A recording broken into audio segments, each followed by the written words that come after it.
नमस्कार। आम आदमी पार्टी और मुख्यमंत्री अरविंद केजरीवाल इन दिनों बहुत चर्चा में हैं। अरविंद केजरीवाल की जमानत पर आज सुप्रीम कोर्ट में सुनवाई थी और 2:30 बजे तक सुनवाई हुई। उसके बाद जो दलीलें दी गई सरकारी वकील की ओर से, ईडी की ओर से, उसमें मतलब कहीं न कहीं जज बैकफुट पर आ गए और ये हुआ कि उसके बाद जज उठकर चले गए और ये फैसला सुरक्षित रख लिया गया। और अभी ये है कि केजरीवाल को जमानत मिलेगी या नहीं। अब सुनते हैं कि 9 मई को एक बार फिर से जज इस पर सुनवाई करेंगे, कोर्ट इस पर सुनवाई करेगा। तो केजरीवाल का के प्रति जो जजेस का रुख है, उसको देख के तो ऐसा लगता है कि शायद उनको प्रचार करने के लिए जमानत मिल जाए। एनके सूद साहब हमारे साथ मौजूद है, एक्स रॉ ऑफिसर जो लगातार इस मामले पर हमसे बात करते रहे हैं। सर, आपका बहुत बहुत स्वागत है। नमस्कार जी, बहुत बहुत शुक्रिया पांडे जी आपका। सूद साहब, आज तो बड़े तर्क दिए गए और ईडी के वकील ने भी बड़े जबरदस्त तर्क रखे। मतलब यहां तक कहा कि एक कैदी जो जेल में बंद है, उसको वोटिंग का राइट नहीं मिलता, वो वोट नहीं डाल सकता, लेकिन अरविंद केजरीवाल को प्रचार करने के लिए जेल से बाहर निकाला जा सकता है। ये मतलब इस देखिए पर क्या कहेंगे आप? देखिए बड़ी अजीब सी बातें होती हैं। वैसे देखा जाए, जो आदमी जेल में होता है, जैसे जी। कुछ खालिस्तानी जेल में बैठे हैं दिब्रुगढ़ के अंदर, वो जी। इलेक्शन लड़ सकते हैं। हम्म। इलेक्शन लड़ने की उनको परमिशन है, जब तक उनको सजा नहीं दी जाए। लेकिन वो अपना जो वहां पे फॉर्म भरना है वो नहीं भर सकते, उनके बिहाफ पे कोई दूसरा भर सकता है जो उस कॉन्स्टिट्यूएंसी को बिलोंग करता हो। और अगर ये किसी नेशनल पार्टी को बिलोंग नहीं करता तो वहां पे 10 आदमियों की जरूरत होती है। लेकिन केजरीवाल को जेल में रहते हुए इलेक्शन के अंदर वोटिंग की परमिशन नहीं दी जाती। ये दे नहीं सकते, रूल यही कहते हैं। और केजरीवाल जेल में बैठे हैं, बड़े इनके खिलाफ संगीन जुर्म लगे हुए हैं, चार्जेस लगे हुए हैं। और केजरीवाल अगर एक बार जेल से बाहर आ जाएंगे, बेल पे आ जाएंगे, तो ये एक बड़ा मिस्चीवियस गेम खेल सकते हैं। जो लोग इनके खिलाफ विटनेस दे रहे हैं, जिन्होंने विटनेस दी है, उनके ऊपर प्रेशर डाल सकते हैं किसी भी तरीके से। और इसीलिए इनको बेल नहीं दी जा रही जब तक इनके केस की प्रॉपर सुनवाई ना हो जाए। क्योंकि जो 4 विटनेसेस हैं केजरीवाल के खिलाफ, उन्होंने इनके खिलाफ बड़े सीरियस चार्जेस लगाए हैं और सारे के सारे चार्जेस लगाए हैं चैम्बर में लगा करके जज के, हाई कोर्ट में। मतलब ये हियरिंग के टाइम में मैं नहीं लगाया या ईडी के सामने नहीं लगाया, सिर्फ जजेस ने इनकी बात सुनी और इनके ऊपर चार्जेस लगा दिए। तो चार्जेस इनके खिलाफ सीरियस हैं और इन्होंने, इनकी रेपुटेशन बहुत खराब हो चुकी है पूरी इंडिया के अंदर, करप्शन के इशू को लेकर के या एंटी नेशनल इश्यूज पे। और सुप्रीम कोर्ट में इनकी सुनवाई की जा रही है और बड़े बड़े वकील खड़े हो जाते हैं वहां पे, जैसे मनु सिंघवी खड़े हो जाते हैं, कभी सिब्बल साहब आ जाते हैं, कभी और वकील आ जाते हैं। तो बड़ा प्रेशर तो डाल रहे हैं जजेस के ऊपर कि इनको बेल दी जाए कम से कम कैंपेनिंग के लिए। लेकिन ईडी और जो गवर्नमेंट के एडवोकेट है वो कह रहे हैं कि इनको बेल क्यों दी जाए, जेल में रखा जाए। क्योंकि अगर केजरीवाल जेल से बाहर आ जाएंगे, चाहे बेल पे आ जाएंगे कुछ टाइम के लिए, तो ये विटनेसेस के ऊपर प्रेशर डाल सकते हैं। क्योंकि बड़े पावरफुल आदमी रहे, दिल्ली के चीफ मिनिस्टर रहे हैं ये, और भी हैं उसके चीफ मिनिस्टर। तो इसीलिए इनको बेल देने के ऊपर ईडी अपोज कर रही है। क्योंकि जब ये केस ऐसा सीरियस केस हो चुका है कि यहाँ पे बहुत सी चीजें हैं जिनके जवाब मिलने, और बहुत से लोग इनके खिलाफ गवाही दे रहे हैं। और कुछ और लोग जो फॉरेन के अंदर बैठे हैं वो भी इनके खिलाफ गवाही दे रहे हैं, और इनके खिलाफ दूसरे भी चार्जेस लगे हुए हैं, करप्शन के चार्जेस हैं, बहुत से और चार्जेस हैं, और साथ में इनके खिलाफ चार्जेस हैं एंटी नेशनल एक्टिविटीज के। और इसीलिए ईडी इन पे प्रेशर डाल रही है जजेस के ऊपर कि इनको बेल ना दी जाए और सिर्फ ये इशू की इलेक्शन की कैंपेनिंग के लिए इनको टाइम दिया जाए। लेकिन देखते हैं कि हाई कोर्ट, सुप्रीम कोर्ट 9 मई को क्या कहता है, क्या सुनता है। क्योंकि अब जो इनकी हियरिंग हुई है सुप्रीम कोर्ट के अंदर, वो पूरी नहीं हुई, और बाकी हियरिंग इनकी होगी नौ मई 9 नौ को। मई को है सर, 9 मई को, दो नहीं, 9 9 मई को मई होगा, और उसके बाद फिर कोर्ट डिसाइड करेगा कि इनको बेल दी जाए या ना दी जाए। को।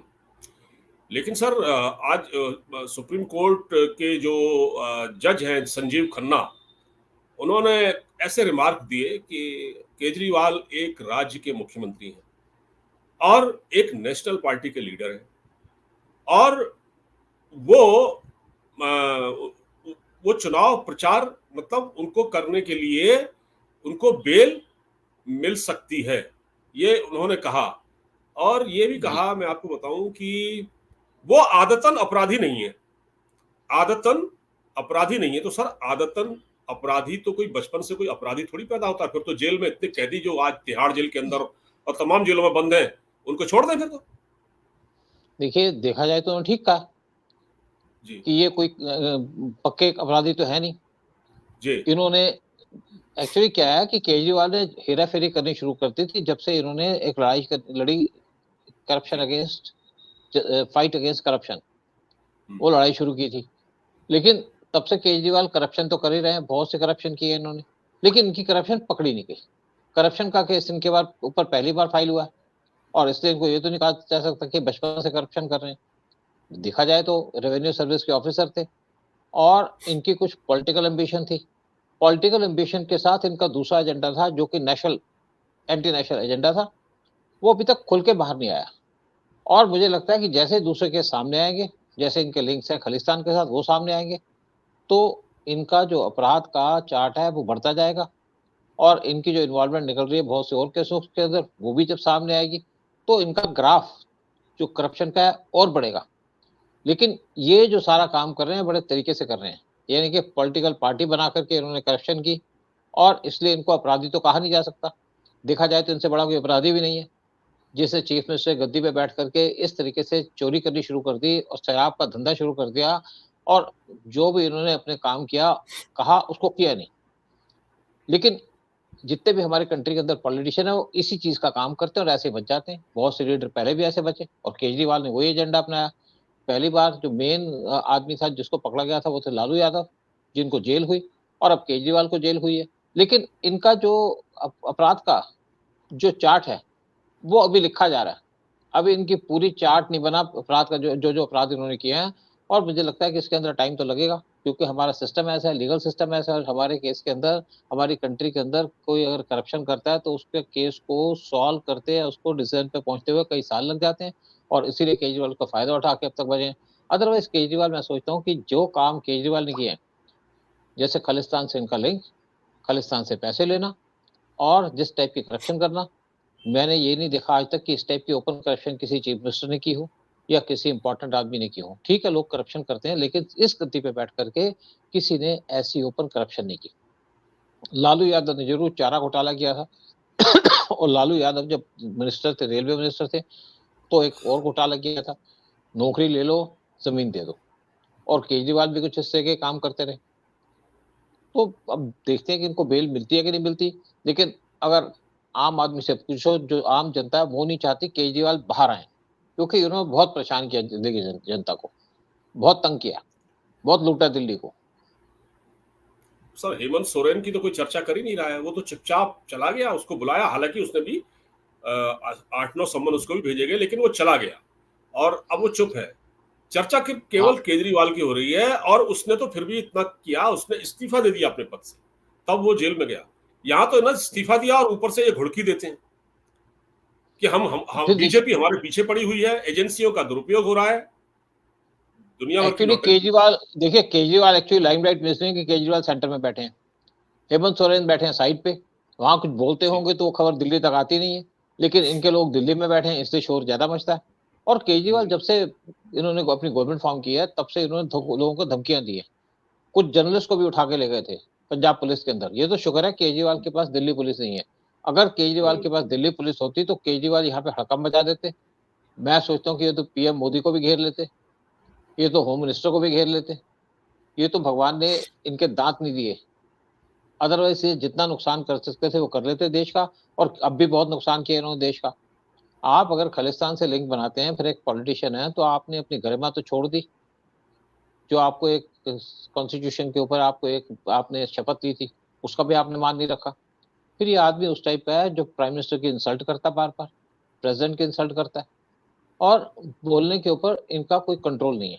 लेकिन बोलते जब हैं, ये उल्टी बात बोलते हैं तो अपने असेंबली के सेशन में जाके बोलते हैं, जिसके ऊपर इनके लीगल एक्शन नहीं लिया जा सकता। और फिर जो इन्होंने प्रेस को भी खरीदा हुआ है, जो मेन हमारे प्रेस हैं, उनको ऐड देते थे, कई सौ करोड़ के ऐड देते थे और इसीलिए केजरीवाल को ज़्यादा क्रिटिसिज़्म नहीं हुआ। प्रेस के सामने अदरवाइज़ आते नहीं है केजरीवाल, छुप के काम करते हैं, लेकिन काफ़ी शातिर आदमी है। अब सर ये जो इनके खिलाफ जो पन्नू ने जो आरोप लगाए थे, गुरपतवंत सिंह पन्नू ने, और इन्होंने पंजाब में जब सरकार बनी वहाँ जिस प्रकार खालिस्तानी हावी हुए, अमृतपाल सिंह ने थाने पर जाकर लोगों को छुड़वा लिया और ये जो वीडियो वायरल हुआ था जिसमें ये कहा गया था कि खालिस्तान से इन्होंने 133 करोड़ रुपए खालिस्तानियों से लिए थे। एक आतंकवादी जो दिल्ली में बंद है उसको छुड़वाने के लिए इन्होंने उसको आश्वासन दिया, बल्कि उसमें प्रणब मुखर्जी थे राष्ट्रपति। प्रणब मुखर्जी को इन्होंने चिट्ठी भी लिखी थी केजरीवाल ने। तो अब ये जो एलजी साहब ने सिफारिश की है, तो आपको लगता है कि अभी तो खैर सिफारिश की है, टेकअप नहीं किया है केस अभी एनआईए ने, तो ये क्या इनके ऊपर फंदा कसेगा? बिल्कुल कसेगा। एनआईए तो इंतजार कर रही थी कि इनके पास कंप्लेंट है। एक्चुअली दो आदमी हैं जो फॉरेन में बैठे हैं। एक है आशु मोंगिया, जो नेशनल जनरल सेक्रेटरी हैं वर्ल्ड हिंदू फेडरेशन के। उन्होंने एलजी को चिट्ठी लिखी थी अप्रैल 1 को कि केजरीवाल के खिलाफ एक्शन लिया जाए, क्योंकि उनके लिंक हैं खालिस्तान के साथ, और उन्होंने बहुत से प्रूफ भी दिए। उन्होंने साथ में ये भी कहा कि इन्होंने पन्नू से $14 मिलियन लिए थे बिटवीन 2014 एंड 2022, और साथ में उन्होंने और भी एलिगेशन लगाई हैं कि एक गुरुद्वारे के अंदर मीटिंग हुई थी इनकी पन्नू के साथ, और फिर इनकी सेपरेट मीटिंग भी हुई थी। साथ में एक और आदमी है जिन्होंने केजरीवाल के खिलाफ कंप्लेंट फाइल की है, उनका नाम है मुनीश रहजादा। वो पहले आम आदमी पार्टी के अंदर थे, ये भी फॉरेन के अंदर बैठे हैं, और 2015 तक वो आम आदमी पार्टी के अंदर थे और बाद में उनको पार्टी से निकाल दिया गया, क्योंकि केजरीवाल ऐसे आदमियों को अपनी पार्टी में ही रखते जो उनको अपोज करे। और रायजादा को उन्होंने अपनी पार्टी से निकाल दिया था 2015 में, क्योंकि वो केजरीवाल को क्वेश्चन कर रहे थे, इनकी गलत नीतियों को अपोज कर रहे थे। और ये दोनों जो लोग हैं, इन्होंने डिटेल कंप्लेंट लिखी है एलजी को, जिसको एलजी ने फॉरवर्ड कर दिया है गवर्नमेंट को, यानी कि एनआईए को एक्शन लेने के लिए। और जहां तक मुझे नॉलेज है, एनआईए ने उस चिट्ठी के ऊपर स्टडी करना शुरू कर दिया, क्योंकि उनके पास पहले ही बहुत डिटेल थी केजरीवाल के बारे में, पन्नू के बारे में। और बहुत जल्दी एनआईए केजरीवाल के खिलाफ एक और एक्शन लेगी। हो सकता है कि एनआईए केजरीवाल को समन कर दे, जेल से उनके साथ पूछताछ करे कि क्या लिंक है उनके खालिस्तान के साथ। और इससे पहले कुमार विश्वास ने भी इनके खिलाफ एलिगेशन लगाई थी कि इनके लिंक खालिस्तानियों के साथ है, और खालिस्तान इनसे आके मिला करते थे। और उन्होंने साथ में कहा कि जब उन्होंने अपोज किया कि आप क्यों मिलते हैं खालिस्तानियों से, तो उन्होंने कुमार विश्वास को अपने से दूर बिठा दिया, दूर कर दिया अपने से। और बाद में कुमार विश्वास ने कहा कि मेरे पास तो बहुत सी डिटेल्स है केजरीवाल के बारे में कि क्या लिंक है इनके खालिस्तान से, और इसलिए उन्होंने कहा कि मेरे को केजरीवाल ने साइलेंट कर दिया था, और बाद में वो पार्टी छोड़ के चले गए। और केजरीवाल यही चाहते थे कि कुमार विश्वास पार्टी छोड़ के चले जाए। केजरीवाल की एक बहुत बड़ी गलती है, ये सारे काम अकेले करते, किसी पर भरोसा नहीं करते। जितने भी इनके क्लोज थे, जितने भी लोग इनके साथ थे, चाहे वकील हो चाहे कोई हो, उनको केजरीवाल ने एक एक करके छांट दिया, अपने से दूर कर दिया, क्योंकि अपनी सीक्रेट्स केजरीवाल किसी से शेयर नहीं करते। और पैसा जो मिलता था, या पैसा जो कमाया इन्होंने एज चीफ मिनिस्टर या उससे पहले, वो सारा का सारा पैसा केजरीवाल खुद हड़प गए। और इसीलिए इनके जो सहयोगी थे, पुराने सहयोगी, वो केजरीवाल के दुश्मन बने हुए हैं, और केजरीवाल के खिलाफ कोई भी टाइप के विटनेस देने को तैयार है। दिल्ली में जो शराब घोटाला हुआ, उसका पैसा तो इन्होंने गोवा में खर्च किया चुनाव में, उसका करोड़ों रुपए जो हुआ वो।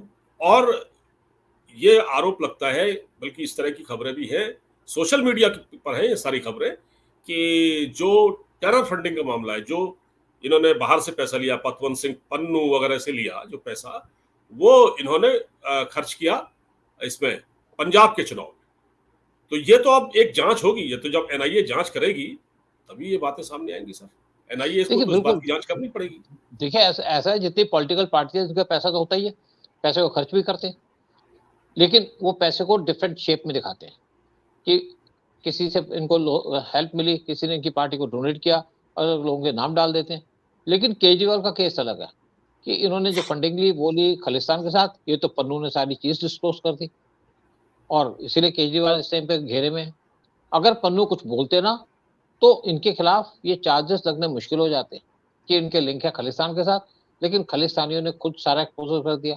देखिए, जब पंजाब के अंदर कैप्टन अमरिंदर सिंह जाने वाले थे, तो उस टाइम पे आके होम मिनिस्टर से मिले थे, और उन्होंने कहा कि जो 20 या 25 किलोमीटर का एरिया बॉर्डर से, उसको बीएसएफ को दे दिया जाए, क्योंकि उनको पता था वो जाने वाले हैं। और वहां पे कांग्रेसी जो सोनिया गांधी की पार्टी के थे, और कुछ आम आदमी पार्टी के लीडर्स उनको इस पे ऊपर पूरा शक था कि इनके लिंक हैं खालिस्तानियों के साथ, इसीलिए उन्होंने सीट छोड़ने से पहले पूरा का पूरा पुलंदा दे दिया था होम मिनिस्टर अमित शाह को, और उसी टाइम पे जो बॉर्डर के अंदर जो एरिया आता है 20 से 25 किलोमीटर का, उसको दे दिया गया बीएसएफ को, ताकि इस एरिया के अंदर लोकल पुलिस की इंटरफेरेंस ना हो।